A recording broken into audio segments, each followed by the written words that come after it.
नमस्कार दोस्तों, आपका स्वागत है हमारे चैनल एस्ट्रो सनातन में। फ्रेंड्स, आज हम किसी उपाय के बारे में नहीं, आज हम चर्चा करेंगे स्वर्ग के देव इंद्र देव के बारे में।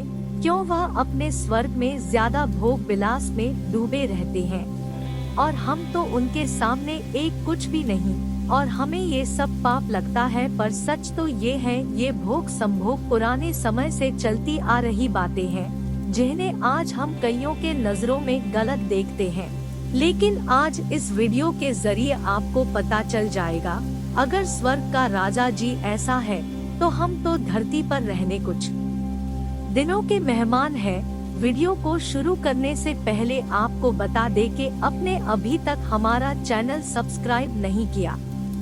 इंद्र बदनाम इसलिए कि वे इंद्रिय सुखों अर्थात भोग और ऐश्वर्य में ही डूबे रहते हैं और उनको हर समय अपने सिंहासन की ही चिंता सताती रहती है। हर कोई उनका सिंहासन क्यों हथियाना चाहता है? क्योंकि वह स्वर्ग के राजा है, देवताओं के अधिपति हैं और उनके दरबार में सुंदर अप्सराएं नृत्य कर और गंधर्व संगीत से उनका मनोरंजन करते हैं। इंद्र की अपने सौतेले भाइयों से लड़ाई चलती रहती है, जिसे पुराणों में देवासुर संग्राम के नाम से जाना जाता है। देवताओं को सुर इसलिए कहा जाता है क्योंकि वे सुरापान करते थे और असुर नहीं। हम जिस इंद्र की बात कर रहे हैं वह अदिति पुत्र और शची के पति देवराज है। उनसे पहले 5 इंद्र और हो चुके हैं। इन इंद्र को सुरेश, सुरेंद्र, देवेंद्र, देवेश, शचीपति, वासव, सुरपति, शक्र, पुरंदर भी कहा जाता है। क्रमश 14 इंद्र हो चुके हैं। यज्ञ, विपश्चित, शिबी, विधु, मनोजव, पुरंदर, बाली, अद्भुत, शांति, विष, ऋतुधाम, देवास्पति और सुचि उपरोक्त में से शचीपति इंद्र पुरंदर के पूर्व 5 इंद्र हो चुके हैं। कौन है इंद्र देवता? जानिए उनका सच। हिंदू इतिहास के कालक्रम को जानिए। देवताओं के अधिपति इंद्र, गुरु बृहस्पति और विष्णु परम इष्ट हैं। दूसरी ओर दैत्यों के अधिपति हिरण्याक्ष और हिरण्यकश्यप के बाद विरोचन बने, जिनके गुरु शुक्राचार्य और शिव परम इष्ट हैं। एक और जहां देवताओं के भवन, अस्त्र आदि के निर्माणकर्ता विश्वकर्मा थे, तो दूसरी ओर असुरों के मैदानव इंद्र के भ्राता श्री वरुण देव देवता और असुर दोनों को प्रिय हैं। आखिर स्वर्ग कहाँ है? आज से लगभग 12 से 13 हजार वर्ष पूर्व तक संपूर्ण धरती बर्फ से ढकी हुई थी और बस कुछ ही जगह रहने लायक बची थी। उसमें से एक था देवलोक, जिसे इंद्रलोक और स्वर्गलोक भी कहते थे। यह लोक हिमालय के उत्तर था। सभी देवता, गंधर्व, यक्ष और अप्सरा आदि देव या देव समर्थक जातियां हिमालय के उत्तर में ही रहती थी। भारतवर्ष, जिसे प्रारंभ में हेमवत वर्ष कहते थे, यहाँ कुछ ही जगहों पर नगरों का निर्माण हुआ था। बाकी संपूर्ण भारतवर्ष समुद्र के जल और भयानक जंगलों से भरा पड़ा था, जहाँ कई अन्य तरह की जातियां प्रजातियां निवास करती थी। सुर और असुर दोनों ही आर्य थे। इसके अलावा नाग, वानर, किरात, रीछ, मल्ल, किन्नर, राक्षस आदि प्रजातियां भी निवास करती थी।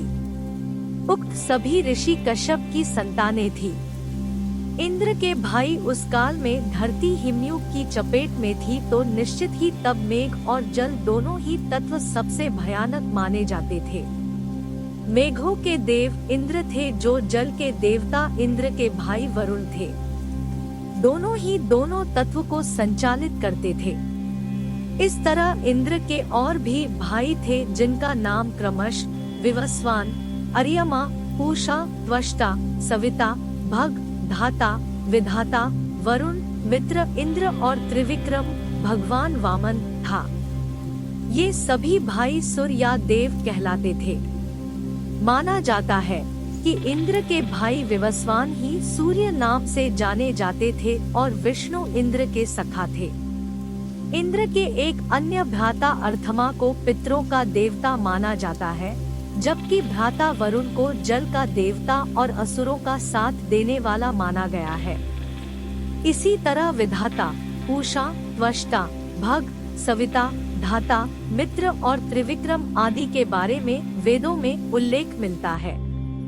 इंद्र के सौतेले भाई, इंद्र के सौतेले को असुर कहते थे। इंद्र के सौतेले भाई का नाम हिरण्यकश्यप और हिरण्याक्ष था, जबकि बहन का नाम सिंहिका था। हिरण्याक्ष का तो विष्णु ने वराह अवतार लेकर वध कर दिया था, जबकि हिरण्यकश्यप का बाद में नृसिंह अवतार लेकर वध कर दिया था। हिरण्यकश्यप के मरने के बाद प्रहलाद ने सत्ता संभाली। प्रहलाद के बाद उनके पुत्र विरोचन को असुरों का अधिपति बना दिया गया। विरोचन के बाद उसका पुत्र महाबली असुरों का अधिपति बना। इंद्र के माता पिता, इंद्र की माता का नाम अदिति था और पिता का नाम कश्यप। इसी तरह इंद्र के सौतेले भाइयों की माता का नाम दिति और पिता कश्यप थे। ऋषि कश्यप की कई पत्नियां थी, जिसमें से 13 प्रमुख थी। उन्हीं में से प्रथम अदिति के पुत्र आदित्य कहलाए और द्वितीय दिति के पुत्र दैत्य। आदित्यों को देवता और दैत्यों को असुर भी कहा जाता था। इसके अलावा दनु के 61 पुत्र दानव, अरिष्टा के गंधर्व, सुरसा के राक्षस, कटु के नाग आदि कहलाए। इंद्र का विवाह असुरराज पुलोमा की पुत्री शची के साथ हुआ था। इंद्र की पत्नी बनने के बाद उन्हें इंद्राणी कहा जाने लगा। इंद्राणी के पुत्रों के नाम भी वेदों में मिलते हैं। उनमें से ही 2 वसुक तथा वृषा ऋषि हुए, जिन्होंने वैदिक मंत्रों की रचना की। इंद्र की वेशभूषा और शक्ति सफेद हाथी पर सवार इंद्र का अस्त्र वज्र है और वे अपार शक्तिशाली देव हैं। इंद्र मेघ और बिजली के माध्यम से अपने शत्रुओं पर प्रहार करने की क्षमता रखते थे। इंद्र का जन्म ऋग्वेद के 4 मंडल के 18वें सूक्त से इंद्र के जन्म और जीवन का पता चलता है। उनकी माता का नाम अदिति था। कहते हैं कि इंद्र अपनी मां के गर्भ में बहुत समय तक रहे थे, जिससे अदिति को पर्याप्त कष्ट उठाना पड़ा था, लेकिन अधिक समय तक गर्भ में रहने की वजह से ही वे अत्यधिक बलशाली और पराक्रमी हुए। जब इंद्र ने जन्म लिया, तब कुप्वा नामक राक्षसी ने उनको अपन